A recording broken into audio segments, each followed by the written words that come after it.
اعوذ باللہ من الشیطان الرجیم بسم اللہ الرحمن الرحیم۔ آج بحمداللہ تعالی 29واں پارہ ہے۔ سب سے پہلی صورت 29ویں پارے کی سورۃ الملک ہے۔ یہ مکی صورت ہے اور ہمارے ہاں اس صورت کے حوالے سے یہ بڑا مشہور ہے کہ جی اس کے پڑھنے سے رزق میں اضافہ ہوتا ہے، لیکن اس صورت کو کاش ہم ترجمے کے ساتھ پڑھ لیں تو ہمیں معلوم ہو جائے گا کہ اللہ سبحانہ و تعالیٰ کے احکام اور ایمان کے ساتھ جب انسان زندگی گزارتا ہے تو انسان کے مادی رزق میں بھی اللہ پاک اضافہ کرتا ہے اور انسان کے روحانی رزق میں بھی اضافہ کرتا ہے۔ اس صورت کا آغاز ان الفاظ سے ہوتا ہے، تبارک الذی بیدہ الملک، کہ بابرکت ہے وہ ذات جس کے ہاتھ میں ملک ہے، یعنی کائنات کی سلطنت اور بادشاہت ہے۔ وَهُوَ عَلَىٰ كُلِّ شَيْءٍ قدیر، اور وہ ہر شے پر قادر ہے۔ اس کے بعد فرمایا کہ وہی خدا ہے جس نے موت کو اور زندگی کو پیدا کیا، یعنی زندگی اور موت یہ اللہ سبحانہ و تعالیٰ ان کا خالق ہے۔ لِيَبْلُوَكُمْ، تاکہ وہ تمہیں آزمائے، أَيُّكُمْ أَحْسَنُ عَمَلًا، کہ تم میں سب سے زیادہ اچھے کام کون کرتا ہے۔ احسن عملا، یعنی عمل کے لحاظ سے تم میں بہترین کون ہے۔ تو اللہ تعالیٰ نے زندگی اور موت کو آزمائش کے طور پر اللہ تعالیٰ نے تخلیق کیا ہے، اور یہ دونوں حالتیں ہیں کہ جو انسان پر گزرتی ہیں۔ اس کے بعد اللہ سبحانہ و تعالیٰ نے آسمانوں کا ذکر کیا، 7 آسمان کا، اور یہ بتایا کہ دیکھو کہ اگر تم میری اس تخلیق میں نظر ڈالو تو تمہیں کسی قسم کی کوئی بھی برائی، اس میں عیب، کوئی نقص اور کوئی کمی تمہیں اس میں کوئی نظر نہیں آئے گی۔ بار بار اپنی نظروں کو اٹھاؤ، آسمان کی طرف لے جا کر دیکھو تو تمہاری نگاہیں نامراد پلٹ کر آئیں گی اور تمہیں آسمان میں کسی قسم کا کوئی عیب نظر نہیں آئے گا۔ اور پھر آسمان کو اللہ سبحانہ و تعالیٰ نے چراغوں کے ساتھ سجا دیا، یعنی ستاروں کے ساتھ۔ اور پھر اس کے بعد ان تمام نعمتوں کا ذکر کرنے کے بعد پھر 2 گروہوں کا ذکر کیا جاتا ہے کہ جن کے پاس اللہ سبحانہ و تعالیٰ کی طرف سے نبی اور رسول آئے، لیکن ایک گروہ نے تو قبول کیا، مانا، فرما برداری کی، اور ایک گروہ نے سرکشی کا راستہ اختیار کیا۔ اور پھر جس نے سرکشی اختیار کی ان کے لیے سزا ہے، اور جنہوں نے فرما برداری کا راستہ اختیار کیا ان کے لیے انعام ہے اور جنت ہے۔ یہاں اس صورت میں ایک بات جو میں خاص طور پر ذکر کرنا چاہتا ہوں وہ یہ ہے کہ جو جہنمی ہوں گے ان کا جو پچھتاوا ہوگا وہ یہ ہوگا، وَقَالُوا لَوْ كُنَّا نَسْمَعُ أَوْ نَعْقِلُ، کاش ہم سنتے یا ہم سمجھتے، تو مَا كُنَّا فِي أَصْحَابِ السَّعِيرِ، تو آج ہم بھڑکتی ہوئی آگ میں نہ ہوتے۔ یعنی یہ بات توجہ طلب ہے کہ جو مسلمان ہے، مومن ہے، وہ سنتا بھی ہے اور وہ سوچتا اور سمجھتا بھی ہے۔ مومن سنتا ہے، سوچتا ہے، سمجھتا ہے، تدبر تفکر کرتا ہے، یعنی جتنا تدبر تفکر مومن کرتا ہے کوئی نہیں کرتا۔ اور جبکہ اس کے مقابل جو جہنم میں ہیں یعنی کافر، وہ ان دونوں نعمتوں سے محروم ہوتے ہیں، نہ وہ سنتے ہیں، نہ وہ سمجھتے ہیں، نہ وہ تدبر تفکر کرتے ہیں۔ تو گویا کہ مومن وہ ہوتا ہے کہ جو بات کو سنے اور سننے کے بعد پھر اس بات پر غور و فکر کرے، تدبر تفکر کرے، اور پھر وہ کسی نتیجے تک پہنچتا ہے۔ تو اللہ پاک نے قرآن مجید میں جگہ جگہ تدبر تفکر اور تعقل کی بات کی ہے اور ریفلیکشن کی بات کی ہے، تو اس سے یہ بات واضح ہو جاتی ہے کہ مومن جب قرآن پاک سے تمسک اور تعلق اپنا قائم کرتا ہے تو اس میں جو مختلف خوبیاں اور عادات پیدا ہوتی ہیں ان میں سے ایک خوبی یہ بھی ہوتی ہے کہ وہ عقل کو بند نہیں کر لیتا، بلکہ وہ سوچتا اور سمجھتا ہے اور پھر قبول کرتا ہے۔ اس کے بعد اللہ پاک نے یہ فرمایا کہ یہ لوگ کہ یہ اپنے اس گناہ کا اعتراف کریں گے اور ان پر پھر اللہ سبحانہ و تعالیٰ کی طرف سے عذاب ہوگا۔ اب اعتراف کریں گے تو قیامت میں کریں گے اپنے اس گناہ کا، اپنے اس خامی اور غلطی کا۔ کاش دنیا میں کر لیں، تو دنیا میں جب انسان اپنی خامی اور غلطی کو قبول کرتا ہے تو اللہ سبحانہ و تعالیٰ پھر آخرت میں اس کے لیے بہترین اجر کا انتظام کرتا ہے۔ اب جو ایمان والے ہیں فرمایا کہ ان الذین یخشون ربهم بالغیب، کہ جو لوگ بے دیکھے بن دیکھے اپنے رب سے ڈرتے ہیں تو لہم مغفرۃ و اجر کبیر، تو ان کے لیے پھر مغفرت اور بڑا اجر ہوتا ہے۔ واسروا قولکم او اجہروا بہ، تم خواہ چپکے سے بات کرو یا اونچی آواز سے، انہ علیم بذات الصدور، تو اللہ سبحانہ و تعالیٰ دلوں کے حال سے واقف ہے۔ الا یعلم من خلق وهو اللطیف الخبیر، کیا وہ نہیں جانے گا جس نے پیدا کیا، یعنی کیا اس کے علم میں نہیں ہوگا کہ جس نے تمہیں تخلیق کیا، تمہیں پیدا کیا، وهو اللطیف الخبیر، وہ باریک بھی ہے، لطیف ہے وہ، اور وہ باخبر ہے۔ یہ اللہ سبحانہ و تعالیٰ کی ذات ہے اور یہ اللہ تعالیٰ کی صفات ہیں۔ اب اس کے بعد اللہ سبحانہ و تعالیٰ نے زمین کے بارے میں بتا دیا ہمیں، اور پھر اسی طرح آسمان اس کے بارے میں بتایا کہ جس نے اللہ سبحانہ و تعالیٰ اوپر سے پانی بھیجتا ہے، اور پرندے ہیں، پرندے اب یہ پر پھیلائے ہوئے ہیں اور پروں کو سکیڑ بھی لیتے ہیں۔ اللہ سبحانہ و تعالیٰ نے یہ سب کچھ جو کرتے ہیں یہ اللہ تعالیٰ کی قدرت سے سب کچھ ہو رہا ہے۔ اور اس کے بعد رزق کی بات کی جاتی ہے جو اللہ تعالیٰ نے انسانوں کو دیا، اور انسانوں کو سماعت، بصارت اور دل، یہ سب کچھ اللہ تعالیٰ نے دیا، اور کہا کہ بھئی بہت کم لوگ ہیں کہ جو شکر ادا کرتے ہیں۔ اور اللہ سبحانہ و تعالیٰ نے جس طرح تمہیں زمین میں پھیلا دیا ہے، اسی طرح قیامت کے دن اللہ سبحانہ و تعالیٰ تمہیں سمیٹ بھی لے گا، تمہیں اکٹھا بھی کر لے گا۔ آخر میں جو اس صورت کی 3 آیتیں ہیں وہ ہم پڑھتے ہیں کہ قل ارائیتم من اہلکنی اللہ ومن معی ورحمنا، اے نبی صلی اللہ علیہ وسلم آپ ان سے کہیے کبھی تم نے یہ بھی سوچا کہ اللہ خواہ مجھے اور میرے ساتھیوں کو ہلاک کر دے یا ہم پر رحم کرے، کافروں کو دردناک عذاب سے کون بچا لے گا؟ یعنی اللہ سبحانہ و تعالیٰ کے اختیار میں وہ انسان کے ساتھ جو بھی معاملہ کرنا چاہے وہ کر سکتا ہے، لیکن یہ بات یاد رکھ لو کہ جب اللہ تعالیٰ کی وہ مدت اور وہ مہلت جو اللہ دیتا ہے اگر وہ پوری ہو گئی تو اس کے بعد پھر کافروں کو بلا عذاب سے کون بچائے گا؟ قل هو الرحمن آمنا به وعلیہ توکلنا، اور آپ ان سے یہ کہیے کہ اللہ تعالیٰ بڑا رحیم ہے اور اس پر ہم ایمان لائے ہیں اور اسی پر ہمارا بھروسہ ہے، وعلیہ توکلنا، اسی پر ہی بھروسہ ہے۔ فستعلمون من هو فی ضلال مبین، اور تم ان قریب جان لوگے کہ کھلی گمراہی میں کون تھا۔ پھر اس کے بعد فرمایا قل، اے نبی صلی اللہ علیہ وسلم آپ کہہ دیجئے ارائیتم، کیا تم نے کبھی یہ سوچا ہے ان اصبح ماؤکم غورا، کہ اگر اللہ سبحانہ وتعالیٰ اس پانی کو نیچے لے جائے۔ اب یہ جو غور لفظ ہے، ہم غور و فکر لفظ بولتے ہیں تو غور کا مطلب یہی ہوتا ہے کہ تہ میں اترنا۔ انسان جب غور کرتا ہے تو وہ تہ میں اترتا ہے ایک مسئلے کے، تو اس لیے عربی زبان میں غور تہ کو کہتے ہیں، نیچے اترنے کو۔ یعنی اگر اللہ تعالیٰ اس پانی کو نیچے اتار دے یا پانی یہ نیچے اتر جائے تو فمن یأتیکم بماء معین، پھر یہ جو پانی ہے، یہ چشمے ہیں، ان کو پھر کون اوپر لائے گا؟ تو اللہ سبحانہ و تعالیٰ یہاں پہ اس بات کو بیان کر رہا ہے کہ تمہیں زمین پر بآسانی پانی میسر آ جاتا ہے، بارش کے ذریعے سے ہو جاتا ہے، زمین کے نیچے پانی ہے تم نکال لیتے ہو، سمندر کے پانی کو ریفائن کر لیتے ہو، تم اسے استعمال کر لیتے ہو۔ اگر یہ پانی نیچے اتر جائے جس طرح اللہ سبحانہ و تعالیٰ اس پانی کو اوپر لایا ہے، تو بتاؤ کون ہے کہ جو اس پانی کو پھر اوپر لائے گا؟ اب اس کے بعد سورۃ القلم ہے، نون قسم ہے قلم کی، وما یسطرون، اور اس کی جسے لکھنے والے لکھتے ہیں۔ ما انت بنعمت ربک بمجنون، آپ اپنے رب کی نعمت سے مجنون نہیں ہیں، کیونکہ کفار رسول اللہ صلی اللہ علیہ وسلم کو نعوذ باللہ مجنون کہتے تھے، اور یہ صورت مکی صورت ہے، سورۃ القلم۔ وَإِنَّ لَكَ لَأَجْرًا غَيْرَ مَمْنُونٍ، اور بے شک آپ کے لیے تو بہت ہی اجر ہے، ایسا اجر ہے کہ جس کا سلسلہ ختم ہی نہیں ہونے والا۔ وَلَسَوْفَ يُعْطِيكَ رَبُّكَ فَتَرْضَىٰ، کہ ان قریب اللہ آپ کو کتنا دے گا کہ آپ رب سے راضی ہو جائیں گے۔ وَلَلْآخِرَةُ خَيْرٌ لَكَ مِنَ الْأُولَىٰ، کہ آپ کا آنے والا لمحہ موجودہ لمحے سے بہتر ہے۔ تو یہاں پر وہی بات فرمائی کہ نہ ختم ہونے والا سلسلہ۔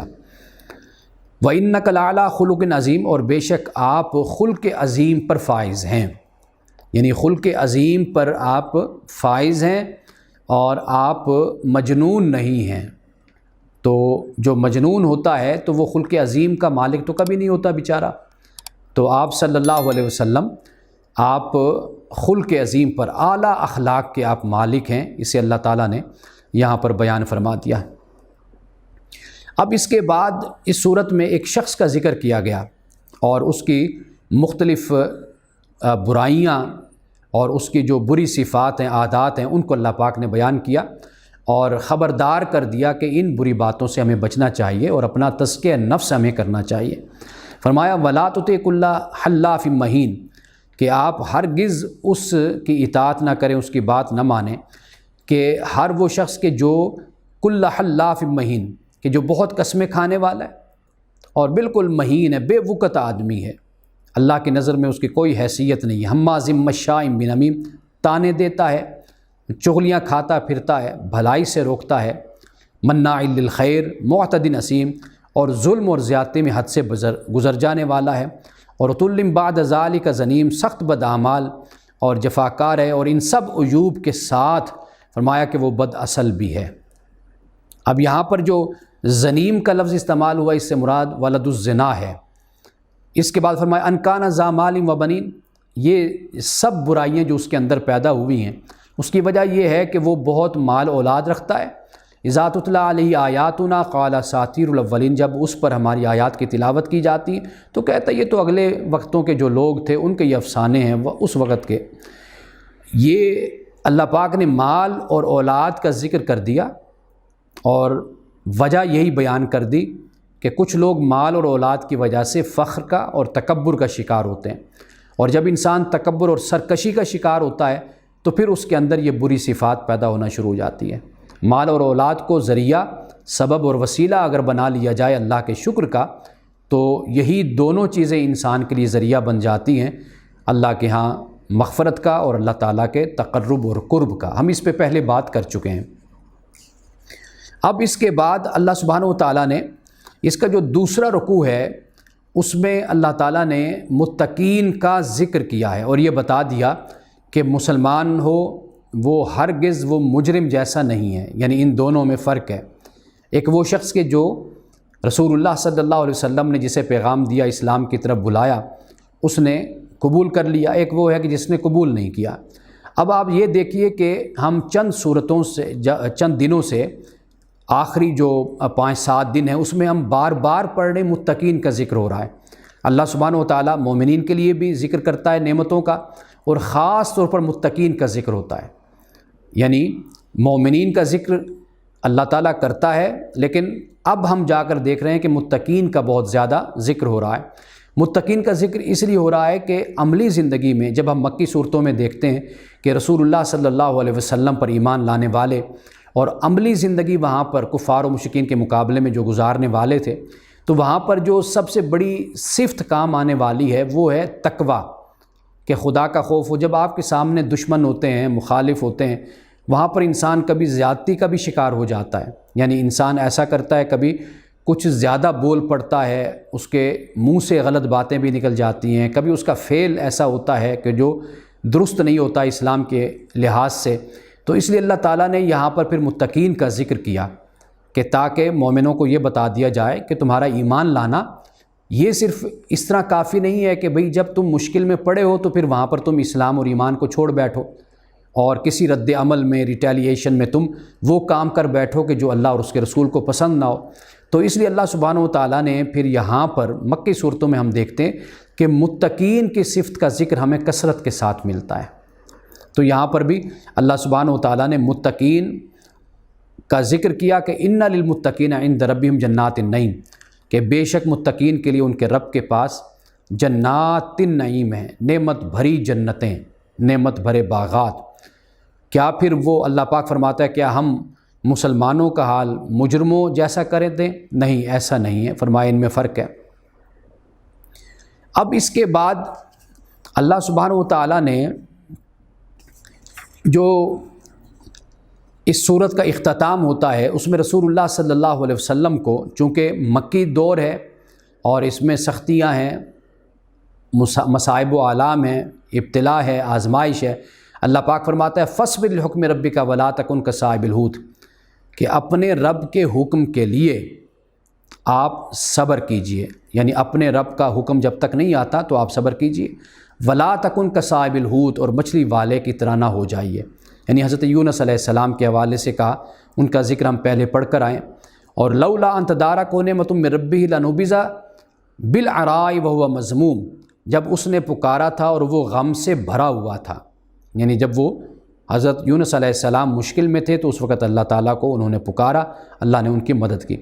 اگر اس کے رب کی مہربانی فرمایا کہ اس کے شامل حال نہ ہوتی تو وہ پھر مذموم ہو کر، یہاں پر مذموم کا لفظ استعمال ہوا وہو مذموم، تو پھر وہ چٹیل میدان میں کہیں پھینک دیا جاتا۔ فاجتباہ ربہ فجعلہ من الصالحین، تو اللہ تعالیٰ نے آخر کار یعنی اس کے رب نے اسے چن لیا اور اسے پھر صالح بندوں میں، نیک بندوں میں شامل کر لیا۔ حضرت یونس علیہ السلام سے جو بھی خطا ہوئی، اب اس کے بعد وہ فوری اس پر پشیمانی کا اظہار کرتے ہیں، اللہ سبحانہ وتعالیٰ کی بارگاہ میں آتے ہیں۔ اور آپ یہ دیکھ لیجئے کہ جو اللہ کے مقرب اور نیک بندے ہوتے ہیں، ان سے نادانستہ طور پر بھی کوئی خطا ہو جائے یا دانستہ ہو جائے، کوئی معمولی سی غلطی بھی ہو جائے، تو جتنا تقرب ہوتا ہے، جتنا قرب ہوتا ہے، جتنی ذمہ داریاں ہوتی ہیں، اسی حساب سے پھر سزا کا بھی ذکر ہوتا ہے۔ جیسے رسول اللہ صلی اللہ علیہ وسلم کے ازواج کے حوالے سے کہا کہ جس طرح اجر آپ کے لیے دگنا ہے، اسی طرح سزا بھی پھر دگنا ہوتی ہے۔ تو یہاں پر حضرت یونس علیہ السلام سے جو بھی خطا ہوئی، اللہ تعالیٰ نے اس کا جو بدلہ دیا۔ پھر اس کے بعد حضرت یونس علیہ السلام نے جس طرح اللہ تعالیٰ کی بارگاہ میں اپنی لا الہ الا انت سبحانک انی کنت من الظالمین، تو یہ آپ کی ایک دعا تھی، التجا تھی اللہ کی بارگاہ میں، تو اللہ تعالیٰ نے پھر آپ کو نجات عطا فرمائے۔ اور آخر میں یہ فرمایا وَإِن يَكَادُ الَّذِينَ كَفَرُوا، جب یہ کافر لوگ کلام سنتے ہیں، لِيُزْلِقُونَكَ بِأَبْصَارِهِمْ لَمَّا سَمِعُوا الذِّكْرَ وَيَقُولُونَ إِنَّهُ لَمَجْنُونٌ، سنتے ہیں تو تمہیں ایسی نظروں سے دیکھتے ہیں کہ گویا تمہارے قدم اکھاڑ دیں گے، اور کہتے ہیں کہ یہ ضرور دیوانہ ہے۔ یعنی یہ جو دیکھنے کا انداز ہوتا ہے نا، یہ بڑا متکبرانہ اور بہت ہی سرکش انداز ہوتا ہے دیکھنے کا، کہ جیسے کسی دوسرے کو انسان کھا جائے گا، آنکھیں نکال دے گا، ایسا انداز ہوتا ہے۔ تو یہ ظالموں کا انداز تھا کہ جب رسول اللہ صلی اللہ علیہ وسلم اللہ کا کلام ان کو سناتے تھے تو اس انداز سے وہ رسول اللہ کو دیکھتے تھے۔ اور آخر میں فرمایا وما هو الا ذکر للعالمین، کہ حالانکہ یہ جو اللہ تعالیٰ کا کلام ہے یہ تو سارے جہانوں کے لیے نصیحت ہے، اقوام عالم کے لیے اللہ تعالیٰ نے اسے ذکر بنایا ہے، عرب والوں کے لیے صرف نہیں، عالمین فرما دیا، یعنی اقوام عالم کے لیے قرآن پاک نصیحت ہے۔ اب اس کے بعد سورۃ الحاقہ ہے، اس کا آغاز ہی اللہ سبحانہ وتعالیٰ نے قیامت سے کیا، اور الحاقہ فرمایا یعنی حق ہو کر رہنے والی، یعنی وہ بات، وہ واقعہ، وہ کام کہ جس کے ہونے میں کوئی شک نہ ہو، وہ ہے الحاقہ۔ فرمایا ملحاقہ، یہ حاقہ کیا ہے؟ وما ادراک ملحاقہ، کیا تم جانتے ہو کہ یہ حاقہ کیا ہے؟ فرمایا کذبت ثمود وعاد بالقاریعہ، سمود اور عاد نے جھٹلایا تھا اسے، یعنی اس اچانک ٹوٹ پڑنے والی آفت کو انہوں نے جھٹلا دیا تھا۔ فاما ثمود فاہلکوا بالطاغیہ، تو سمود ایک سخت حادثے سے پھر ہلاک کر دیے گئے تھے۔ اب یہ ساری اللہ سبحانہ وتعالیٰ نے یہ بتا دیا کہ عذاب زمین پر اترتا ہے تو قومیں جو نافرمان ہوتی ہیں ان کی مثال اللہ سبحانہ وتعالیٰ نے یہاں پر دی ہے۔ اب پھر نفخ کی بھی بات کی، نفخ سور کی، سور پھونکنا، اس پر ہم بات کر کے آئے کہ یہ 3 مرحلوں میں ہے، قرآن پاک نے اس کو بیان کیا ہے۔ اور پھر آسمان کے بارے میں فرمایا کہ وانشقت السماء فہی یومئذ واہیہ، کہ جب یہ آسمان پھٹے گا اس کی بندش پھر ڈھیلی پڑ جائے گی، یعنی اللہ سبحانہ وتعالیٰ یہ فرماتا ہے کہ آسمان کہ جسے دیکھ کر تم پر ہیبت طاری ہو جاتی ہے، تو یہ صورت اس وقت نہیں ہوگی آسمان کی، یہ بھی اللہ کے حکم کا پابند ہوگا۔ اب 2 گروہوں کا ذکر یہاں پر کیا، جیسے سورۃ الواقعہ میں ہم پڑھ کر آئے تھے فَأَمَّا مَنْ أُوتِيَ كِتَابَهُ بِيَمِينِهِ، کہ بہرحال اس وقت جس کا نام اعمال اس کے سیدھے ہاتھ میں دیا جائے گا تو وہ کہے گا، اللہ پاک فرمائے گا ہاؤ مقرؤ کتابیہ، لو دیکھو پڑھو میرا نام اعمال، یعنی وہ شخص کہے گا انی ظننت انی ملاق حسابیہ، میں سمجھتا تھا کہ مجھے ضرور اپنا حساب ملنے والا ہے۔ فَهُوَ فِي عِیشَةٍ رَاضِیَہ، فرمایا کہ پس وہ دل پسند، دل کے مطابق، خواہش کے مطابق عیش کی زندگی میں ہوگا، فی جنت عالیہ، اور وہ اوپر والی جنت میں ہوگا، بلند جنت میں، قطوفہا دانیہ، جس کے پھلوں کے گچھے جھکے پڑ رہے ہوں گے۔ کلوا واشربوا ہنیئا بما اسلفتم فی الایام الخالیہ، ایسے لوگوں سے کہا جائے گا کہ مزے سے کھاؤ اور پیو اپنے ان اعمال کے بدلے جو تم نے گزرے ہوئے دنوں میں کیے ہیں۔ اس کے بعد فرمایا کہ ایسے بھی لوگ ہوں گے کہ جن کا نام اعمال ان کے بائیں ہاتھ میں دیا جائے گا، وہ کہے گا کاش میرا نام اعمال مجھے نہ دیا جاتا، فلم ادری ما حسابیہ، اور میں نہ جانتا کہ میرا حساب کیا ہے، یا لیتہا کانت القاضیہ، کاش میری وہی موت جو دنیا میں آئی تھی وہی فیصلہ کن ہو جاتی، یعنی بس دنیا کی موت ہو جاتی، میں اٹھتا ہی نہ، یہاں پر آتا ہی نہ۔ ما اغنی عنی مالیہ، آج میرا مال میرے کچھ کام نہ آیا۔ ہلک عنی سلطانیہ، اور میرا اقتدار بھی ختم ہو گیا، میری بادشاہت، میری قوت، اقتدار سب ختم ہو گیا۔ خذوہ فغلوہ، حکم ہوگا اس کو پکڑ لو اور اس کے گردن میں توک ڈال دو۔ ثم الجحیم صلوہ، اور پھر اسے آگ میں جھونک دو۔ ثم فی سلسلۃ ذرعھا 70 ذراعا فاسلکوہ، پھر اس کو 70 ہاتھ لمبی زنجیر میں جکڑ دو۔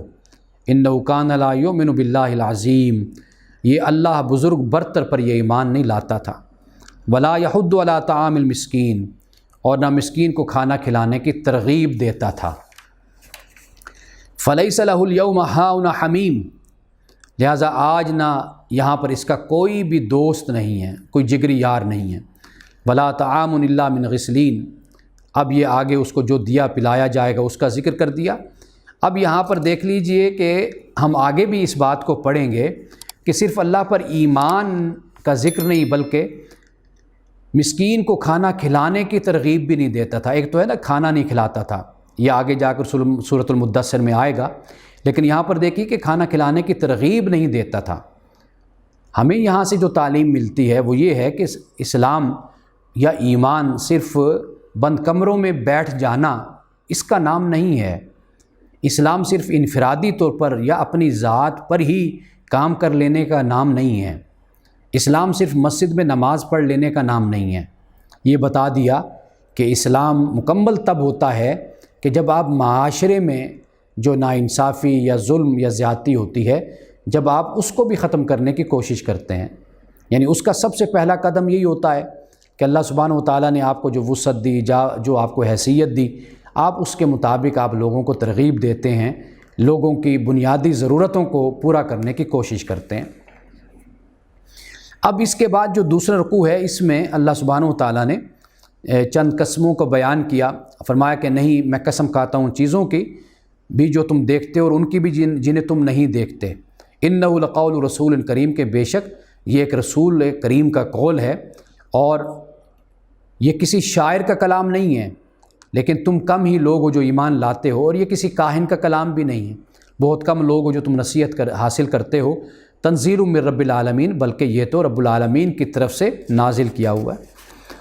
یہاں پر مجھے حضرت عمر فاروق رضی اللہ تعالیٰ عنہ کا یہ واقعہ یاد آتا ہے کہ جب رسول اللہ صلی اللہ علیہ وسلم آدھی رات کو کعبہ کے سائے تلے بیٹھے، کعبہ کی دیوار کے ساتھ ٹیک لگائے، آپ اسی صورت کی تلاوت کر رہے تھے اور یہی آیات تھیں، تو حضرت عمر فاروق رضی اللہ تعالیٰ عنہ کہیں سے آ رہے تھے، تو آپ جب تلاوت سن رہے تھے، حضرت عمر فاروق رسول اللہ صلی اللہ علیہ وسلم تلاوت فرما رہے تھے، تو آپ کے ذہن میں یہ سوال پیدا ہوا کہ یہ شاعر کا کلام ہوگا، تو پھر رسول اللہ نے تلاوت کی کہ نہیں، یہ شاعر کا کلام نہیں ہے۔ پھر خیال آیا کہ شاید یہ کاہن کا کلام ہوگا، تو رسول اللہ نے پھر اس آیت کی تلاوت کی، فرمایا کہ کاہن کا کلام بھی نہیں ہے۔ اتفاق دیکھیے کہ جو سوال سیدنا فاروق اعظم کے ذہن میں پیدا ہوا، رسول اللہ صلی اللہ علیہ وسلم نے اس کا جواب دیا۔ مورخین بیان کرتے ہیں، سیرت نگار بیان کرتے ہیں کہ سیدنا فاروق اعظم رضی اللہ تعالیٰ عنہ کے ایمان لانے کا ایک واقعہ جو آخری واقعہ ہے، اس سے پہلے یہ واقعہ بھی بیت چکا تھا، یعنی گویا کہ سیدنا فاروق اعظم رضی اللہ تعالیٰ عنہ اس واقعہ سے اسلام کی طرف متوجہ ہوئے تھے۔ اب اس کے بعد آپ دیکھیے کہ اللہ تعالیٰ نے قرآن کی حفاظت کا کتنا غیر معمولی انتظام کیا۔ فرمایا کہ اگر اس نبی نے خود گھڑ کر کوئی بات ہماری طرف منسوب کی ہوتی تو ہم اس کا دایاں ہاتھ پکڑ لیتے اور اس کی رگ گردن یعنی شاہ رگ کو ہم کاٹ ڈالتے، پھر تم میں سے کوئی ہمیں اس کام سے روکنے والا نہ ہوتا۔ یعنی رسول اللہ صلی اللہ علیہ وسلم کے بارے میں اللہ پاک نے یہاں پہ یہ فرمایا، اور اس طرح سورۃ النجم میں ہم پڑھ کر آئے کہ وما ينطق عن الهوى ان هو الا وحی یوحی، کہ یہ پیغمبر صلی اللہ علیہ وسلم اپنی خواہش سے کچھ نہیں کہتے، یہ وہی تمہیں بتاتے ہیں جو اللہ کی طرف سے وحی کی جاتی ہے۔ یعنی قرآن پاک پورا من و عن، پوری حفاظت کے ساتھ یہ رسول آپ تک پہنچاتا ہے، مسلمانوں تک، اور کوئی بات بھی اپنی خواہش سے نہیں کرتا۔ جیسا قرآن اللہ کی طرف سے نازل ہوا ویسا کا ویسا پڑھ کر مسلمانوں کو بتایا اور سنایا، اور مسلمانوں کو یاد کروایا، اور ان کی عملی زندگی میں قرآن پاک کو نافذ کر دیا، اس کا نفوذ کر دیا۔ فرمایا وَإِنَّهُ لَتَذْكِرَةٌ لِّلْمُتَّقِينَ، در حقیقت یہ پرہیزگار لوگوں کے لیے ایک نصیحت ہے۔ وَإِنَّا لَنَعْلَمُ أَنَّ مِنكُم مُكَذِّبِينَ، اور ہم جانتے ہیں کہ تم میں سے کچھ لوگ جھٹلانے والے۔ وَإِنَّهُ لَحَسْرَةٌ عَلَى الْكَافِرِينَ، ایسے کافروں کے لیے یقیناً یہ قرآن پاک وجہ حسرت ہے۔ وَإِنَّهُ لَحَقُّ الْيَقِينِ، اور یہ بالکل یقینی حق ہے۔ اے نبی صلی اللہ علیہ وسلم فَسَبِّحْ بِاسْمِ رَبِّكَ الْعَظِيمِ، آپ اپنے رب عظیم کے نام کی تسبیح کیجیے۔ اب اس کے بعد سورۃ المعارج ہے۔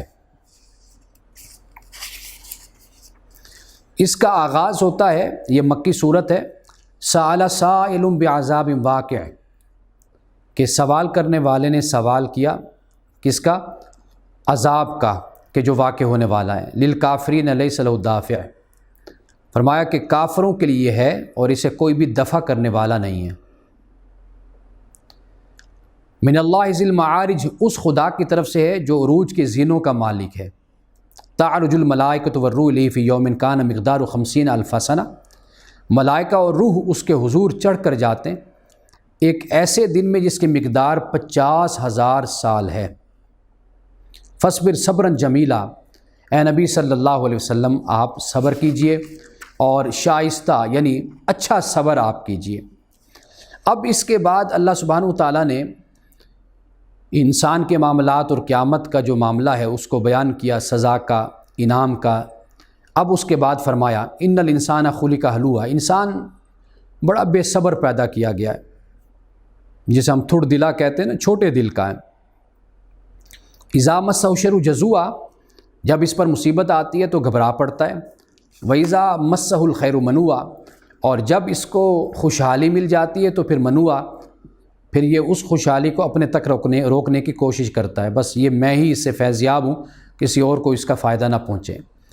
الا المصلین، مگر وہ لوگ جنہوں نے نماز پڑھی، نماز پڑھنے والے ہیں۔ اب آپ دیکھ لیجئے کہ اللہ سبحانہ وتعالیٰ نے انسان کا ذکر کر دیا، یہ وہ انسان ہے کہ جس نے اپنی تربیت نہیں کی، تزکیہ نہیں کیا، لیکن جب انسان اپنا تزکیہ کر لیتا ہے تو پھر وہ اللہ تعالیٰ کے نعمتوں میں دوسروں کو بھی شریک کر لیتا ہے، دوسرے لوگوں کو بھی شامل کر لیتا ہے، اور جب کوئی تکلیف آتی ہے تو پھر صبر کرتا ہے۔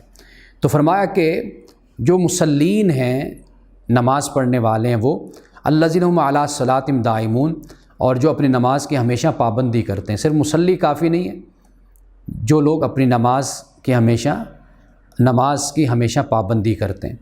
والذین فی اموالہم حق معلوم، اور وہ لوگ کہ جن کے مالوں میں سائل کا معلوم حق ہے، جو محروم لوگ ہیں، سائل ہے، محروم ہیں، ان کا معلوم حق ہے۔ معلوم حق زکوٰۃ کی صورت میں، دوسرے صدقات و خیرات کے حوالے سے، کہ وہ جو سائل ہیں، محروم ہیں، ان کو وہ دیتے ہیں۔ والذین یصدقون بیوم الدین، اور یہ یوم الدین کی یعنی روز جزا کی یہ تصدیق کرتے ہیں۔ والذین هم من عذاب ربہم مشفقون، اور جو اپنے رب کے عذاب سے ڈرتے ہیں۔ ان عذاب ربہم غیر مامون، اور ان کے رب کا جو عذاب ہے وہ ایسی چیز ہے کہ جس سے بے خوف نہیں ہونا چاہیے، یعنی انسان بے خوف ہو جائے، عذاب سے بے خوف نہیں ہونا چاہیے۔ والذین هم لفروجہم حافظون، جو اپنے فروج کی حفاظت کرنے والے ہیں، لیکن ان فروج کو وہ کھول دیتے ہیں ازواج پر، یا ما ملکت ایمانہم، یا جن کے دائیں ہاتھ مالک ہوئے۔ فإنہم غیر ملومین، اس پر وہ ملامت زدہ نہیں ہیں۔ فمن ابتغى وراء ذلك فاولئک هم العادون، یہ الفاظ سورۃ المومنون میں بھی ہم پڑھ کر آئے کہ جس نے اس کے علاوہ چاہا تو وہ اصل میں حد سے تجاوز کرنے والا ہوگا۔ والذین هم لأماناتہم، اور جو اپنی امانات میں، وعدہم، اور اپنے وعدوں میں، راعون، نگرانی کرنے والے ہیں، ان کا پاس کرنے والے ہیں۔ والذین هم بشہاداتہم قائمون، اور جو اپنی گواہیوں میں ہمیشہ راست بازی کے ساتھ قائم رہنے والے ہیں، سچائی کے ساتھ۔ والذین هم علی صلاتہم یحافظون، اور جو پھر اپنی نمازوں کی حفاظت کرتے ہیں۔ اولئک فی جنات مکرمون، اللہ پاک نے فرمایا کہ یہ لوگ عزت کے ساتھ جنت کے جو باغ ہیں ان میں یہ لوگ باغوں میں رہیں گے۔ اب آپ یہاں پہ دیکھ لیجئے کہ اللہ سبحانہ وتعالیٰ نے پورا پیکج بیان کر دیا، نماز کا ذکر کیا، خاص طور پر نماز کا ذکر کیا، اور صرف اتنا نہیں کہا کہ نماز پڑھتے ہیں، بلکہ ساتھ یہ بھی فرما دیا کہ نمازوں کی حفاظت بھی کرتے ہیں، نگرانی کرتے ہیں۔ یعنی ایسا نہیں ہے کہ بس ٹھیک ہے نماز پڑھ لی، بلکہ دیکھتے ہیں نماز میں کہیں غلطی نہ ہو، اور نماز کو بہتر سے بہترین بنانے کی وہ کوشش کرتے رہتے ہیں۔ اور پھر آپ دیکھ لیجئے کہ معاشرے میں جو سائل اور محروم لوگ ہیں ان کا بھی خیال کرتے ہیں، ان پر خرچ کرتے ہیں۔ تو یہ سب کچھ اللہ پاک نے یہاں پہ ایمان والوں کے لیے بیان کر دیا، اور ان کے لیے پھر اللہ تعالیٰ نے یہ کہہ دیا کہ یہ بڑے باعزت طریقے سے یہ لوگ جنت میں رہیں گے۔ اب اس کے بعد دوسرا رکوع شروع ہوتا ہے سورۃ المعارج کا۔ اس کا آغاز اس طرح ہوتا ہے کہ فَمَالِ الَّذِينَ كَفَرُوا قِبَلَكَ مُهْطِعِينَ عَنِ الْيَمِينِ وَعَنِ الشِّمَالِ عِزِينَ، کہ اے نبی صلی اللہ علیہ وسلم کیا بات ہے کہ یہ منکرین دائیں اور بائیں سے گروہ در گروہ تمہاری طرف دوڑے چلے آ رہے ہیں۔ أَيَطْمَعُ كُلُّ امْرِئٍ مِّنْهُمْ أَن يُدْخَلَ جَنَّةَ نَعِيمٍ، کیا ان میں سے ہر ایک یہ لالچ رکھتا ہے کہ وہ نعمت بھری جنت میں داخل کر دیا جائے گا؟ کلا، ہرگز نہیں۔ اِنَّا خَلَقْنَاهُم مِّمَّا يَعْلَمُونَ، ہم نے جس چیز سے ان کو پیدا کیا اسے یہ خود جانتے ہیں کہ انسان کو کس سے پیدا کیا گیا، انسان کی تخلیق کا مشاہدہ سب کچھ ان کے سامنے۔ فَلَا أُقْسِمُ بِرَبِّ الْمَشَارِقِ وَالْمَغَارِبِ، پس نہیں، میں قسم کھاتا ہوں مشرقوں اور مغربوں کے مالک کی، یعنی اللہ تعالیٰ کے رب کی۔ اِنَّا لَقَادِرُونَ، فرمایا کہ ہم اس پر قادر ہیں۔ عَلَىٰ أَن نُبَدِّلَ خَيْرًا مِّنْهُمْ، کہ ان کی جگہ ان سے بہتر لوگ لے آئیں، اور وَمَا نَحْنُ بِمَسْبُوقِينَ، اور کوئی ہم سے بازی لے جانے والا نہیں ہے۔ یعنی اللہ سبحانہ وتعالیٰ کی سلطنت اور ریاست سے کوئی شخص بھی باہر نہیں جا سکتا۔ اور اس کے بعد فرمایا کہ لہٰذا انہیں اپنے بیہودہ باتوں اور اپنے کھیل میں پڑا رہنے دو، یہاں تک کہ یہ اپنے اس دن کو پہنچ جائیں جس کا ان سے وعدہ کیا جا رہا ہے، جب یہ اپنی قبروں سے نکل کر اس طرح دوڑے جا رہے ہوں گے کہ جیسے اپنے بتوں کے استحانوں کی طرف دوڑ رہے ہیں۔ ان کی نگاہیں جھکی ہوئی ہوں گی، ذلت ان پر چھا رہی ہوگی، وہ دن ہے جس کا ان سے وعدہ کیا جا رہا ہے۔ یعنی اب تو جیسے اپنے جو بت ہیں، ان کے جو قربانی کی جگہ ہیں، ماتھے ٹیکنے کی جگہ ہیں، جیسے اس کی طرف یہ دوڑ دوڑ کر دنیا میں جا رہے ہوتے ہیں نا، آخرت میں اسی طریقے سے جب قبروں سے اٹھیں گے، اسی طریقے سے یہ بھاگے ہوئے اپنے رب کی طرف جائیں گے۔ اب اس کے بعد سورۃ نوح مکی صورت ہے، اس میں حضرت نوح علیہ السلام نے 3 باتوں کی دعوت دی۔ ہر نبی ہم پڑھ کر آئے کہ یہ 3 باتیں ہی ہیں، اللہ کی بندگی اختیار کرو، تقوی اختیار کرو، اور رسول کی اطاعت کرو۔ حضرت نوح علیہ السلام نے 950 سال تبلیغ کی، اور یہاں پر حضرت نوح علیہ السلام کے جذبات اور دعا اللہ کی بارگاہ میں قرآن پاک بیان کرتا ہے کہ قال ربی انی دعوت قومی لیلا و نہارا، کہ حضرت نوح علیہ السلام نے کہا کہ اے میرے رب، میں نے ان کو صبح و شام اپنی قوم کو میں نے بلایا، نیکی کی دعوت دی۔ فلم یزدہم دعائی الا فرارا، میں نے جتنا جتنا ان کو بلایا، ان کو آواز دی، اتنا ہی زیادہ ان لوگوں نے بھاگنے کا راستہ اختیار کیا، یہ بھاگے، فرار کا راستہ اختیار کیا۔ وَإِنِّي كُلَّمَا دَعَوْتُهُمْ لِتَغْفِرَ لَهُمْ، جب بھی میں نے ان کو بلایا تاکہ تو انہیں معاف کر دے، تو جَعَلُوا أَصَابِعَهُمْ فِي آذَانِهِمْ، تو انہوں نے اپنے کانوں میں انگلیوں کو ٹھونس لیا۔ وَاسْتَغْشَوْا ثِيَابَهُمْ، اور اپنے کپڑوں سے منہ کو ڈھانپ لیا۔ وَأَصَرُّوا وَاسْتَكْبَرُوا اسْتِكْبَارًا، اور اپنی روش پر اڑ گئے اور بڑا تکبر کیا۔ جیسے آپ کسی کو بلاتے ہیں کہ آؤ بیٹھو بات کرو، کچھ لوگ ہوتے ہیں کانوں میں انگلیاں ٹھوس لیتے ہیں، کچھ لوگوں کا رویہ ایسا ہوتا ہے کہ جیسے منہ چھپا کر وہ چاہتے ہیں کہ بھئی یہ ہمیں پہچان نہ پائیں، ہم کسی طرح یہاں سے نکل جائیں۔ تو یہ وہ رویہ ہے جسے یہاں پر اللہ پاک نے بیان کیا۔ ثم انی دعوتہم جہارا، اور پھر میں نے ان کو ہانکے پکارے دعوت دی، یعنی ہر وقت میں ان کو کھلے عام بلاتا رہا، کہتا رہا۔ ثم انی اعلنت لہم واسررت لہم اسرارا، میں نے اعلانیہ بھی ان کو تبلیغ کی، میں نے چپکے بھی ان کو بلایا۔ فقلت استغفروا ربکم، اور میں نے کہا اپنے رب سے معافی مانگو، استغفار کرو، انہ کان غفارا، وہ غفار ہے، اور اگر استغفار کرو گے پھر اللہ تعالیٰ تمہیں نعمتوں سے نوازے۔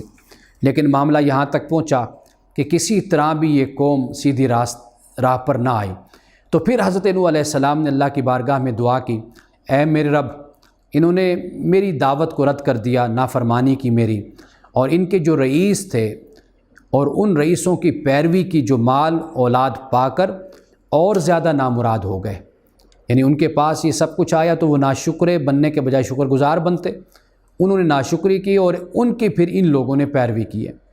ان لوگوں نے بڑا بھاری مکر کا جال پھیلا رکھا ہے۔ انہوں نے کہا کہ ہرگز نہ چھوڑو اپنے معبودوں کو، اور نہ چھوڑو ود کو، سوا کو، یغوث کو، یعوق کو اور نصر کو، اور انہوں نے بہت لوگوں کو گمراہ کیا ہے، اور تو بھی ان ظالموں کو گمراہی کے سوا کسی چیز میں ترقی نہ دے۔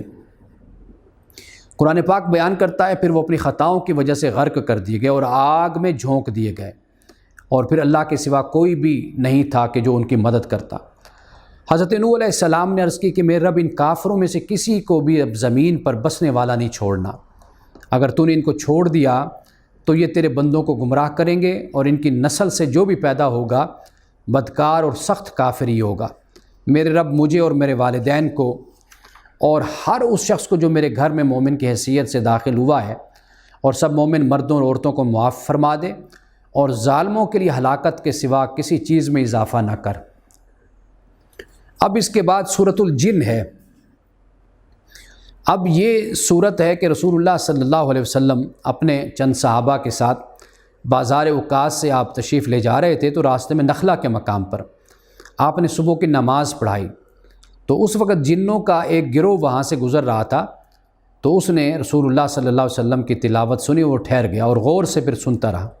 اس واقعے کو قرآن پاک نے یہاں پر بیان کیا ہے، اور اس صورت کا نام بھی سورۃ الجن ہے۔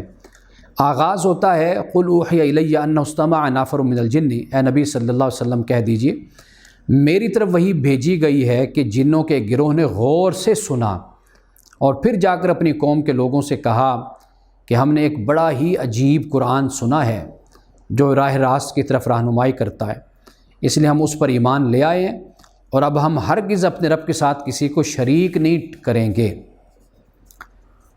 اب یہ جنوں کی جماعت ہے کہ جنہوں نے اسلام قبول کیا، اور اب یہ جن خود اس بات کو بیان کرتے ہیں۔ قرآن پاک کی دیکھیے غیر معمولی حفاظت کا معاملہ، فرمایا کہ یہ کہ انسانوں نے بھی وہی گمان کیا جیسا تمہارا گمان تھا کہ اللہ کسی کو رسول بنا کر نہیں بھیجے گا، اور یہ کہ ہم نے آسمان کو ٹٹولا تو دیکھا کہ وہ پہرے داروں سے پٹا پڑا ہے، محفوظ ہے، اور شہابوں کی بارش ہو رہی ہے، اور یہ کہ پہلے ہم گن سن لینے کے لیے آسمان میں بیٹھنے کی جگہ پا لیتے تھے، مگر اب جو چوری چھپے سننے کی کوشش کرتا ہے وہ اپنے لیے گھات میں ایک شہاب ثاقب لگا ہوا پاتا ہے۔ یہ اب اللہ تعالیٰ جانتا ہے کہ یہ کیا حالت ہے، کیا کیفیت تھی اس وقت، لیکن باہر اللہ پاک نے اس بات کو بیان کر دیا کہ یہ جن کے پاس طاقت اور قوت تھی اوپر جانے کی، پہلے قرآن پاک کے نزول سے پہلے یہ کوئی نہ کوئی سنگن، کوئی نہ کوئی بات جھوٹی موٹی لے آیا کرتے تھے، لیکن اب معاملہ ایسا ہے کہ بالکل وہاں پر اب پہرے بٹھا دیے گئے ہیں، کوئی بات بھی یہ نہیں لا سکتے۔ اب اللہ تعالیٰ نے آسمان سے قرآن پاک کو نازل کر دیا، اور یہ فرما دیا کہ یہ پاک جماعت، فرشتوں کی پاک جماعت جو اس قرآن کو نازل کرتی ہے، لے کر آتی ہے، بڑے اہتمام کے ساتھ یہ لاتی ہے، اور یہ رسول اللہ صلی اللہ علیہ وسلم کے قلب اطہر پر اس کو نازل کیا جاتا ہے، پاکیزہ ترین دل پر قرآن پاک کو نازل کیا جاتا ہے۔ یہ قرآن پاک کی اللہ تعالیٰ نے حفاظت کا اہتمام کیا، اور آج تک یہ اہتمام اپنی جگہ پر قائم ہے۔ اور آگے یہی جن کہتے ہیں کہ ہماری سمجھ میں نہیں آتا تھا کہ آیا زمین والوں کے ساتھ کوئی برا معاملہ کرنے کا ارادہ کیا گیا ہے، یا ان کا رب انہیں راہ راست دکھانا چاہتا ہے۔ کہتے ہم یہ دیکھتے تو تھے کہ آسمان کی طرف ہم اب نہیں جا سکتے، ہم شہاب ثاقب ہمارے پیچھے ہوتا ہے، یعنی آگ کا گولا، لیکن سمجھ نہیں آتی تھی کہ وجہ کیا ہے۔ لیکن اب یہ سمجھ آ گئی کہ اللہ سبحانہ و تعالیٰ زمین پر جو رہنے والے لوگ ہیں ان کے ساتھ برا معاملہ نہیں کرنا چاہتا، بلکہ یہ چاہتا ہے کہ اللہ تعالیٰ ان کو سیدھی راہ دکھائے، تو اس لیے سیدھی راہ کے لیے ہی اللہ تعالیٰ نے قرآن پاک کو نازل کیا۔ اب اس کے بعد یہ سورۃ الجن ہے، اور پھر اس کا جو آخری رکوع ہے، یہ ساری گفتگو یہ جنوں کے ہی حوالے سے، اور پھر چونکہ جن ہیں تو پھر ان کے اقوال یا ان کی گفتگو یا ان کے ذریعے سے پھر انسانوں کو، خاص طور پر جو مکہ کے رہنے والے ہیں، چونکہ یہ مکی صورت ہے تو وہاں کے رہنے والوں کو پھر متوجہ کیا گیا کہ دیکھو جن اگر اسلام قبول کر رہے ہیں اور وہ تمہاری جن سے نہیں ہیں تو تم بھی اسلام کی طرف راغب ہو جاؤ، اور دیکھو یہ جن ہیں کہ جو قرآن پاک کی حقانیت اور اس کی حفاظت اور اس کے محفوظ ہونے کو بیان کر رہے ہیں، تو تم پر بھی لازم ہے کہ تم اس کتاب پر ایمان لاؤ اور اللہ اور اس کے رسول کے فرما بردار بن جاؤ۔ اب آخری رکوع میں رسول اللہ صلی اللہ علیہ وسلم سے اللہ پاک فرماتا ہے کہ آپ کہیے، بلکہ اس میں جو آیات ہیں آنے والی ان میں اکثر آیات میں اسی بات کو بیان کیا، کل کہہ دیجئے کہ میں تو اپنے رب کو پکارتا ہوں اور میں اس کے ساتھ کسی کو شریک نہیں کرتا۔ پھر فرمایا کل آپ کہہ دیجئے میں تم لوگوں کے لیے نہ کسی نقصان کا اختیار رکھتا ہوں نہ کسی بھلائی کا۔ کل اے نبی صلی اللہ علیہ وسلم آپ کہہ دیجئے مجھے اللہ کی گرفت سے کوئی نہیں بچا سکتا اور نہ میں اس کے دامن کے سوا کوئی جائے پناہ پا سکتا ہوں، وہی ہے اسی کی جائے پناہ ہے۔ جب میں رسول اور نبی تمہیں یہ کہتا ہوں تو پھر تم مجھ سے دوسرے تقاضے کرنے کے بجائے یا مطالبے کرنے کے بجائے یا معجزوں کی بات کرنے کے بجائے تم اس طرف آؤ کہ جو مجھ پر اللہ تعالیٰ نے وحی اتاری ہے اس وحی کو تم مانو اور اس پر عمل کرو۔ وہ در حقیقت تمہارے لیے اللہ سبحانہ و تعالیٰ کی طرف سے ایک پلان ہے سیدھی راہ پر تمہیں چلانے کا، کہ جس کا اقرار اور جس کو مانا جنوں نے بھی، کہ اللہ سبحانہ و تعالیٰ نے، کہ ہم سوچتے تھے کہ کیا ارادہ ہے اللہ تعالیٰ کا، یا تو زمین کو تباہ کرنا چاہتا ہے، مخلوق کو ختم کرنا چاہتا ہے، یا یہ کہ اللہ تعالیٰ کوئی راہ راست دکھانا چاہتا ہے۔ تو آج ہمیں معلوم ہوا کہ در حقیقت اللہ تعالیٰ زمین پر رہنے والوں کو ہدایت دینا چاہتا ہے۔ اور آگے پھر فرمایا کل اے نبی صلی اللہ علیہ وسلم کہہ دیجئے ان ادری اقریب ما توعدون ام یجعل له ربی امدا، کہ میں نہیں جانتا کہ جس چیز کا وعدہ تم سے کیا جا رہا ہے وہ قریب ہے یا میرے رب اس کے لیے کوئی لمبی مدت مقرر فرماتا ہے۔ عالم الغیب، وہ عالم الغیب ہے، فلا یظہر علی غیبی احدا، اپنے غیب پر کسی کو مطلع نہیں کرتا، الا من ارتضی من رسول، سوائے اس رسول کے جسے اس نے غیب کا کوئی علم دینے کے لیے پسند کر لیا ہو۔ اب یہاں پر استثناء دیکھ لیجئے، اس لیے کہ نبی کا مطلب ہے کہ یہی ہوتا ہے غیب کی خبریں رکھنے والا یا جاننے والا، اس لیے کہ نبی کے پاس یہ غیب کی خبریں ہی آتی ہیں، اللہ تعالیٰ وحی نازل کرتا ہے، غیر نبی پر تو وحی نہیں اترتی، اس کو تو غیب کی کوئی بات معلوم نہیں ہوتی۔ اللہ سبحانہ و تعالیٰ آنے والے وقت میں جو ہونا ہوتا ہے، جیسے عذاب کا آنا ہے، قیامت کے بارے میں آگاہ کرنا ہے، یا غیب اللہ کی ذات ہے یا ملائکہ ہے، فرشتے ہیں، یا جو گزشتہ کتابیں گزر گئی انبیاء رسول ہیں، تو ان کا احوال، ان کی خبریں اللہ تعالیٰ اپنے نبی کو دیتا ہے۔ حضرت یوسف علیہ السلام کے بارے میں سورۃ یوسف نازل ہوئی، آپ کو میں نے بتایا بڑی تفصیل کے ساتھ۔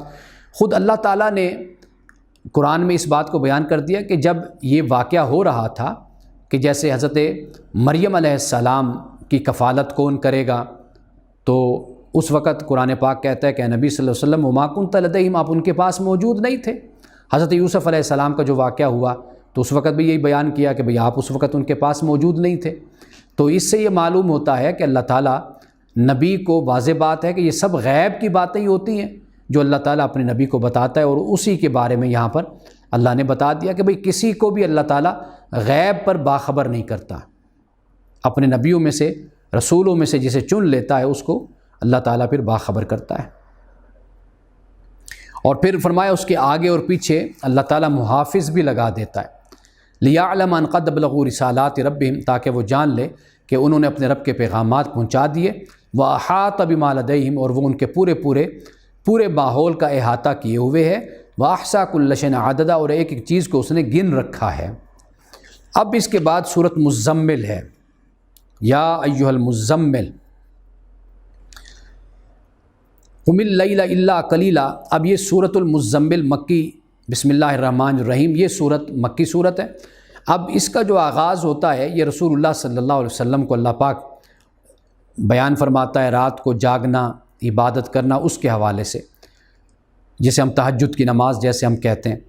اے کپڑا اوڑھنے والے، قم اللیل الا قلیلا، رات کو نماز میں کھڑا ہوا کریں مگر کم، نصفہ، آدھی رات، او انقص منہ قلیلا، یا اس سے بھی کچھ کم کر لیں، او زد علیہ، یا اس سے کچھ زیادہ بڑھا لیں، ورتل القرآن ترتیلا، اور قرآن پاک کو ٹھہر ٹھہر کر آپ پڑھا کریں۔ انا سنلقی علیک قولا ثقیلا، کہ ہم آپ پر ایک بھاری کلام نازل کرنے والے ہیں۔ ان ناشئۃ اللیل ہی اشد وطئا ومقیلا، در حقیقت رات کا اٹھنا نفس پر قابو پانے کے لیے بہت کاریگر ہے۔ یہ ہے تہجد۔ واقع مقیلا، اور قرآن پاک ٹھیک پڑھنے کے لیے زیادہ موزوں وقت وہ ہے، یعنی قرآن پاک اگر انسان آدھی رات کو اٹھتا ہے، نفس پر قابو پانے کا بہت زیادہ یہ فائدہ مند ہے کہ انسان اپنے نفس کو قابو میں رکھتا ہے۔ آدھی رات کو جب اٹھے گا، اللہ کی عبادت کرے گا، اور پھر سارا دن اس کا ایک اثر انسان کی شخصیت پر رہتا ہے۔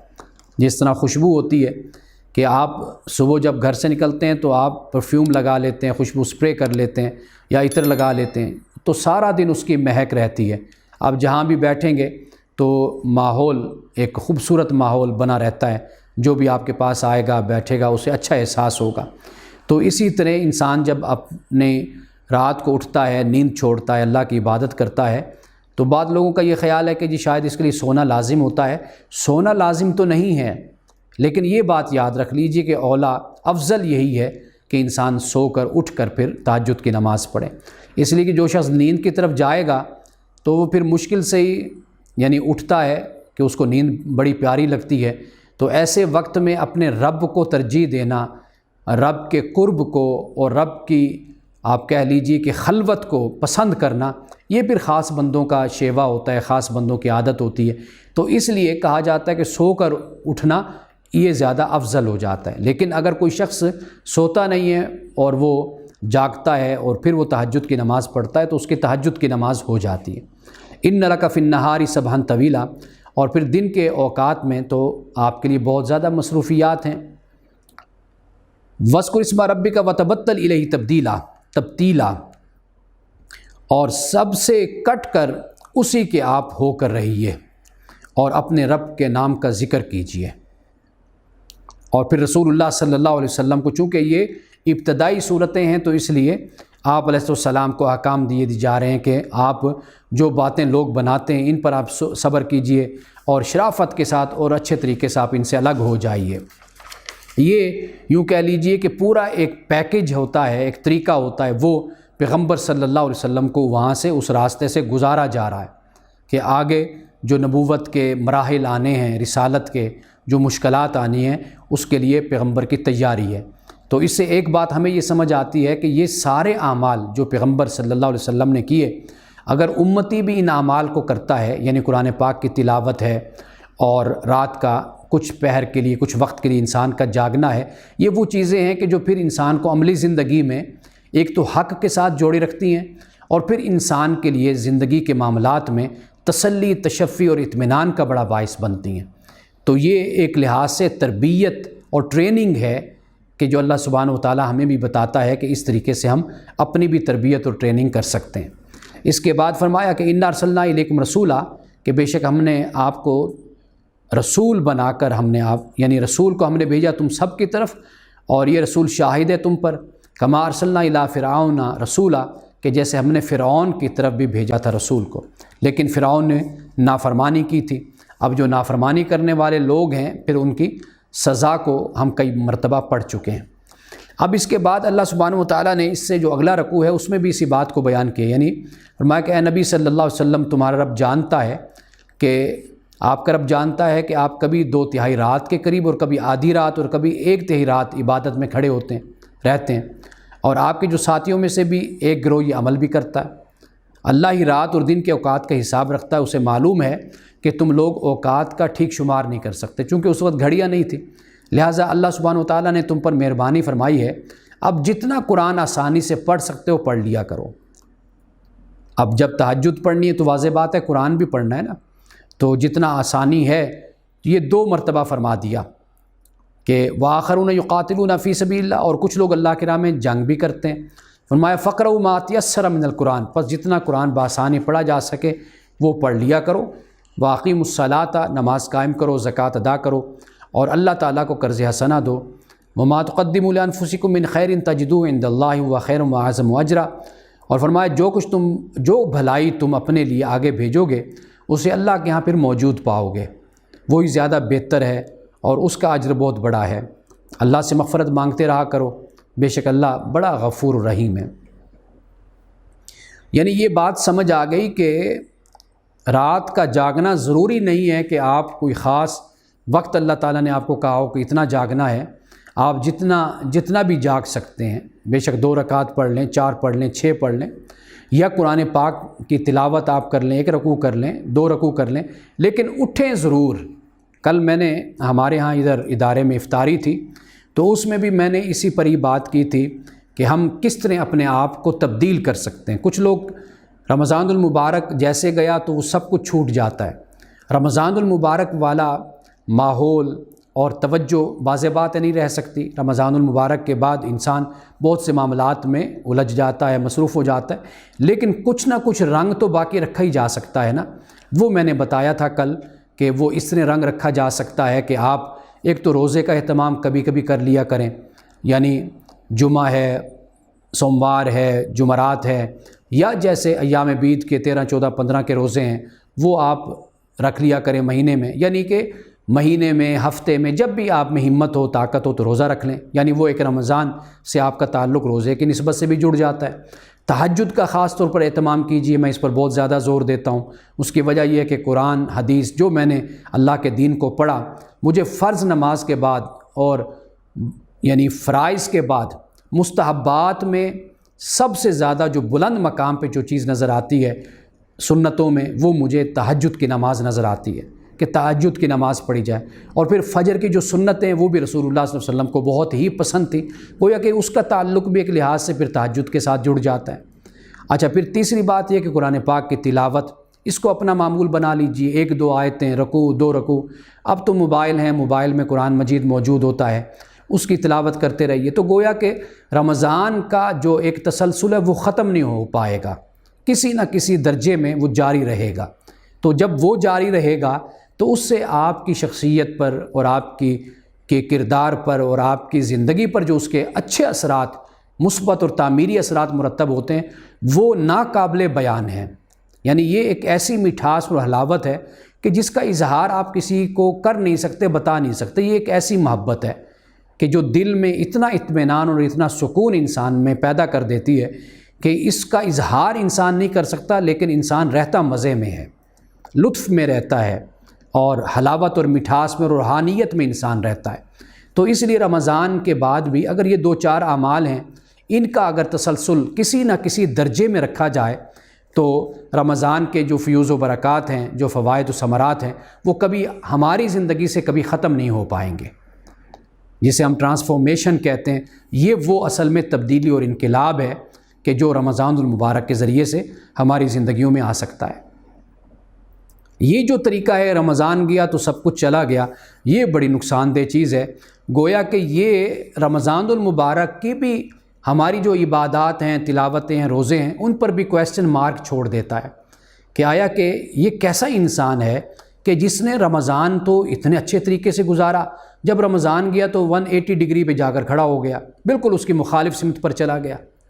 تو یہ جو صورتحال ہوتی ہے یہ بہت خطرناک ہوتی ہے۔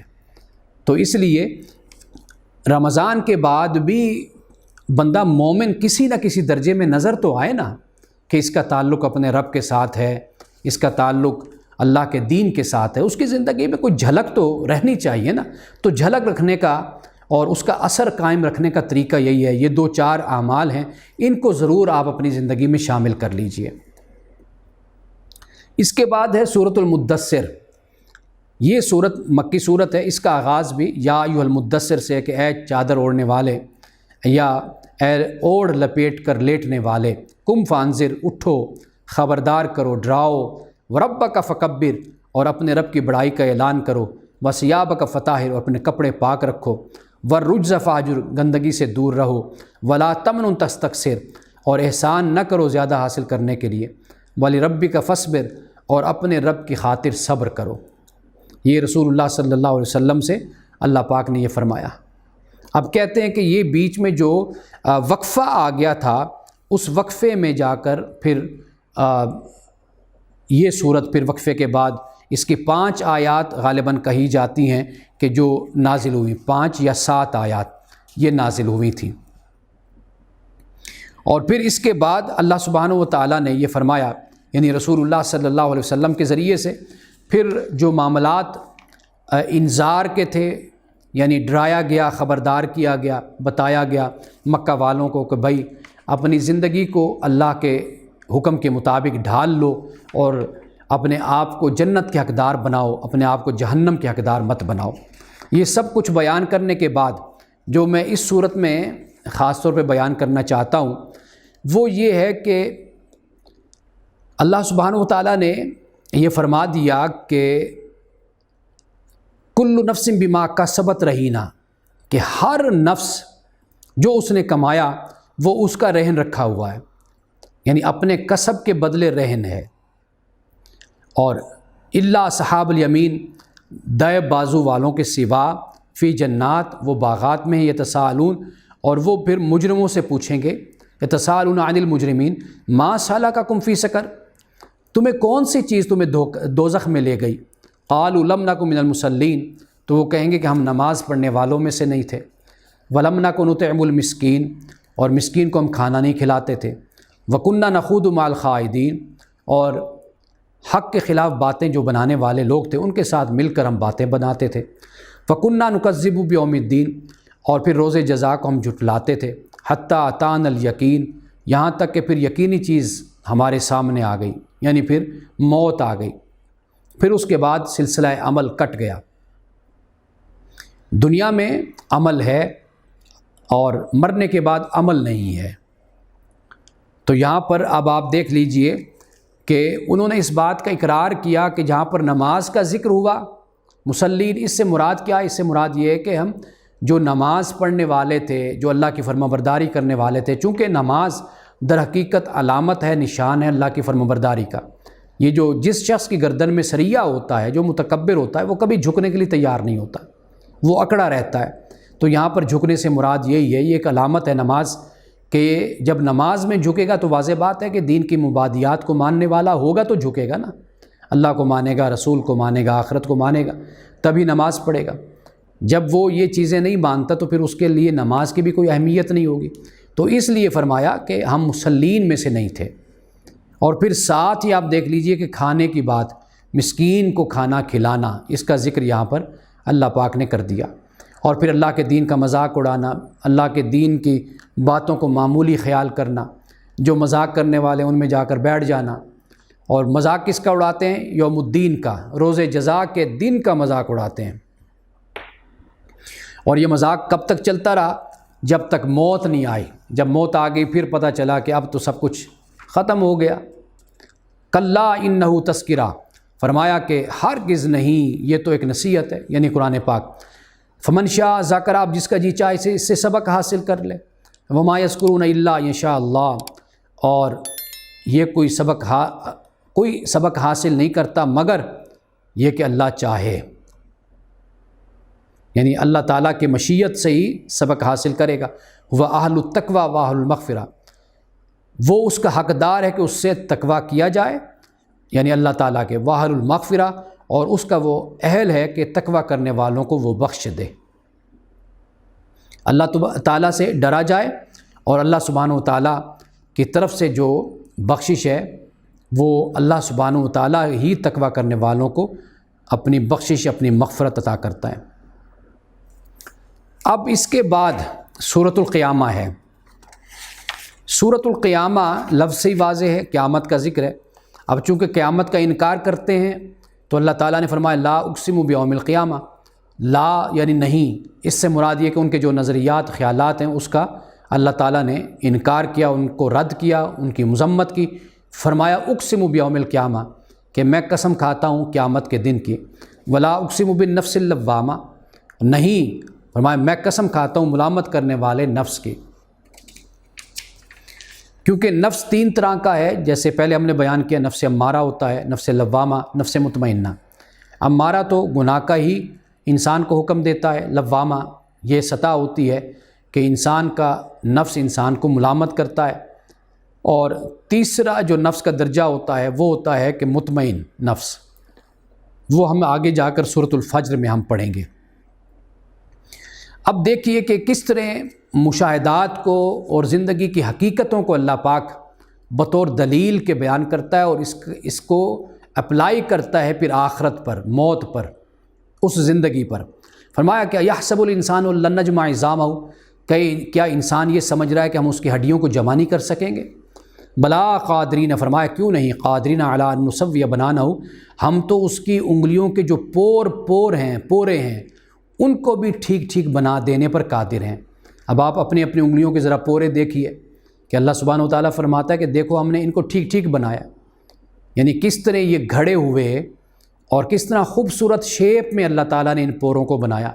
اب یہ انگلیاں ہیں، اور آپ ایک طرف جانوروں کو دیکھ لیجئے اور کسی اور مخلوق کے انگلیوں کو آپ دیکھ لیجئے، اور انسان کے پور اور انگلیوں کی بناوٹ کو دیکھ لیجئے کہ انسان کی انگلیوں کی بناوٹ اور پور کتنے خوبصورت طریقے سے اللہ پاک فرماتا ہے کہ ان نسویہ، یہ وہی تسویہ کا لفظ ہے کہ جس کے بارے میں نے آپ کو بتایا تھا کہ نوک پلک سنوارنا، کہ جس طرح آرٹسٹ نوک پلک سنوارتا ہے، کوئی تصویر بنائے گا، آپ دیکھیں گے کہ اس کی نظر اتنی گہری ہوتی ہے آرٹسٹ کی کہ دوسروں کو شاید کوئی اس میں عیب یا غلطی نظر نہ آئے، لیکن اس کو نظر آتی ہے، وہ اس کو ٹھیک کرتا ہے اور اتنی محنت کرتا ہے، چھوٹی چھوٹی باتوں کو جزیات پر نظر رکھے گا کہ جو چیز دکھنے میں بے شک اس کا دکھنا ایسے نظر سے گزرنا ہی کیوں نہ ہو، وہ کہتا ہو کہ نظر سے گزرتا بھی ہے تو پھر بھی اچھا نظر آئے۔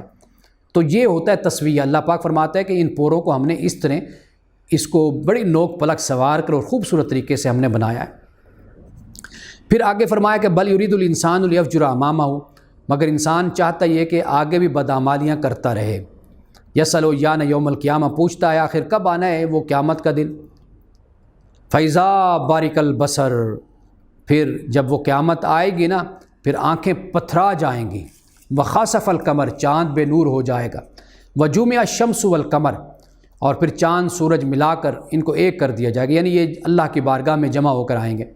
یقول الانسان یومئذ این المفر، اس وقت انسان کہے گا کہ کہاں بھاگ کر جاؤں، کوئی مجھے فرار کا راستہ بتاؤ۔ کلا لا وزر، ہرگز نہیں، اب وہاں پر تو کوئی جائے پناہ نہیں ہے۔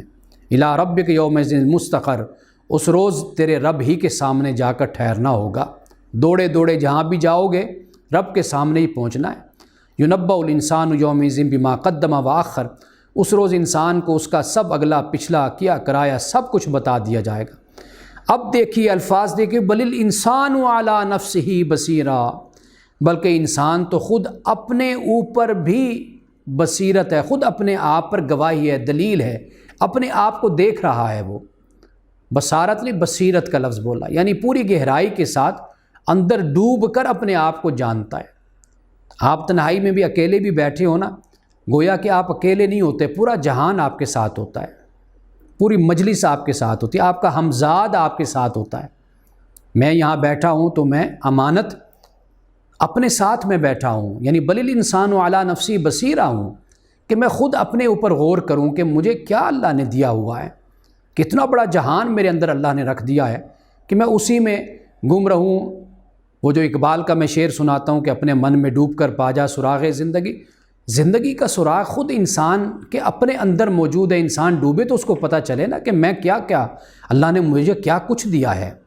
تو یہ وہ بات ہے کہ یہ اللہ تعالیٰ نے یہاں پر بیان فرما دیا، اور پھر فرمایا کہ وَلَوْ أَلْقَى مَعَاذِيرَ، اللہ اکبر، کہ کتنی ہی معذرتیں بے شک یہ پیش کرے، معذرت اب قبول نہیں ہونی۔ وجہ یہ کہ خود یہ اپنے اوپر ہی دلیل ہے۔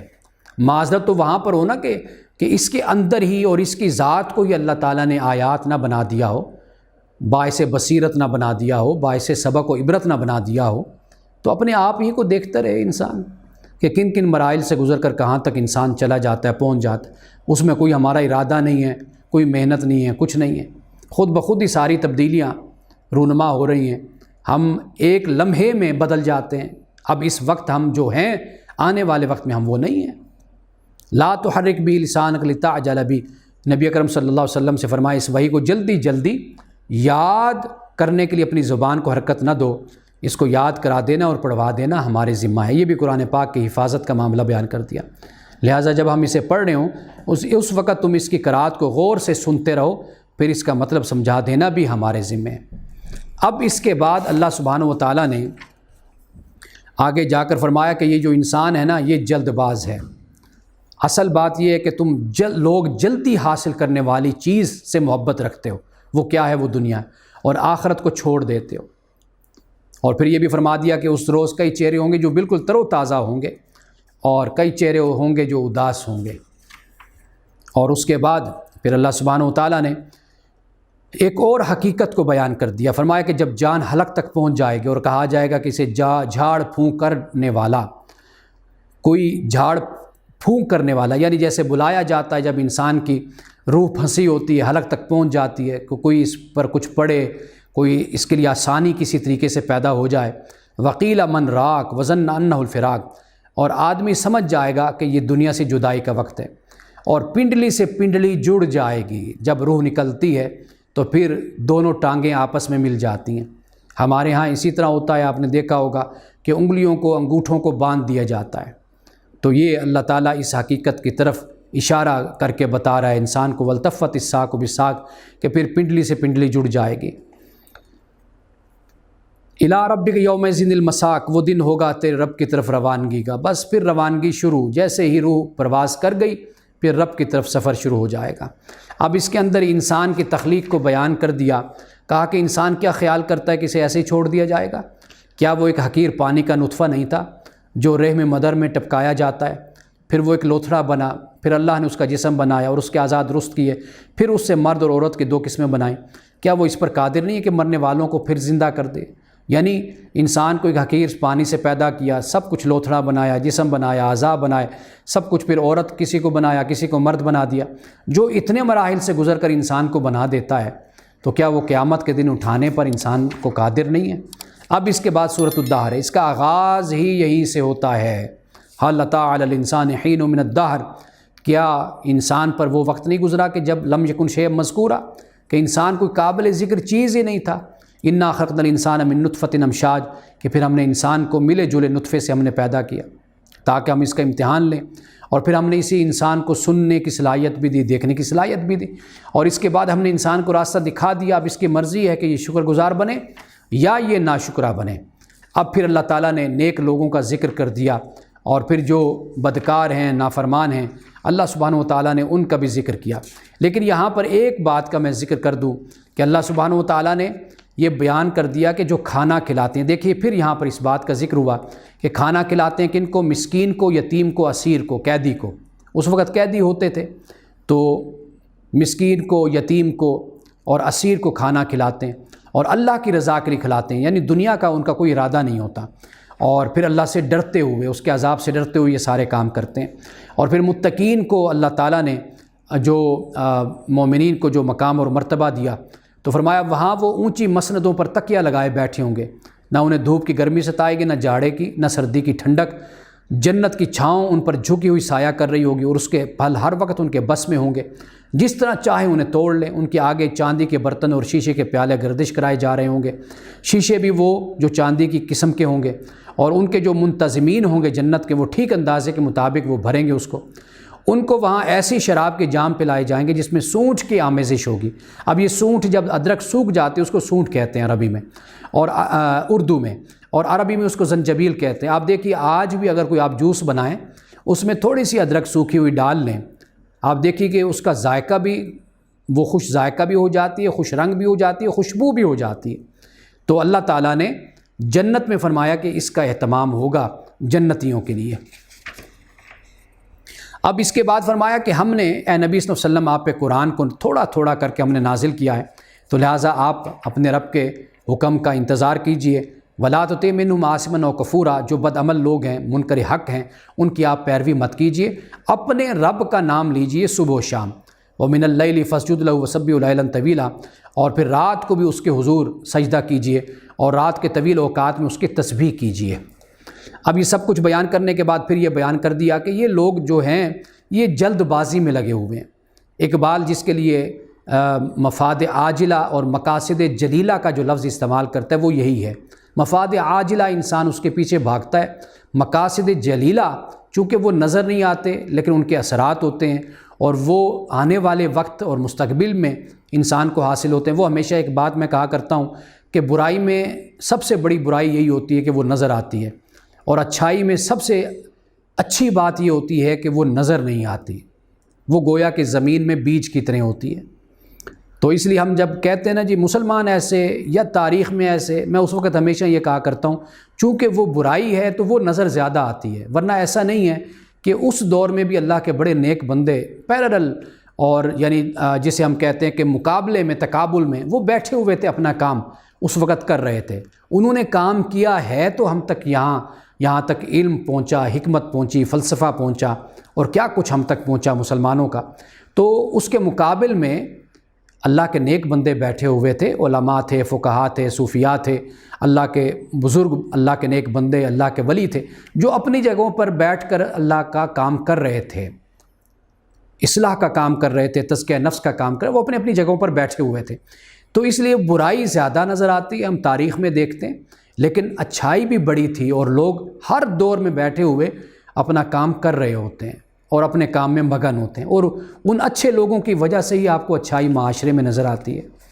اب اس کے بعد اللہ سبحانہ و تعالیٰ نے آخر میں فرمایا کہ اپنی رحمت میں اللہ تعالیٰ جسے چاہتا ہے داخل کرتا ہے، والظالمین اعد لهم عذابا الیما، اور جو ظالم ہیں ان کے لیے پھر دردناک عذاب ہے۔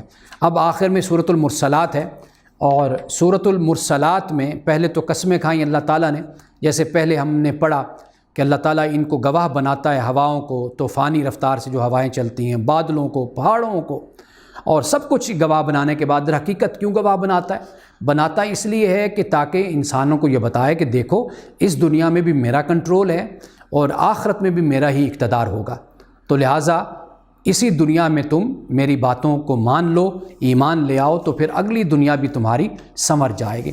اور پھر اسی طرح اللہ تعالیٰ اپنی نعمتوں کو تفصیل کے ساتھ بیان بھی کرتا ہے، یعنی زمین کو بیان کر دیا اور زندگی اور موت کو بیان کر دیا، پہاڑوں کو بیان کر دیا، پانی کو بیان کر دیا، یہ سب کچھ بیان کرنے کے بعد پھر بات آ کر یہیں پر ختم ہوتی ہے کہ بے شک متقین فی ظلال وعیون، سایوں اور چشموں میں ہوں گے، وفاکہ مما یشتہون، اور جو پھل وہ چاہیں گے ان کے لیے وہ حاضر ہوں گے۔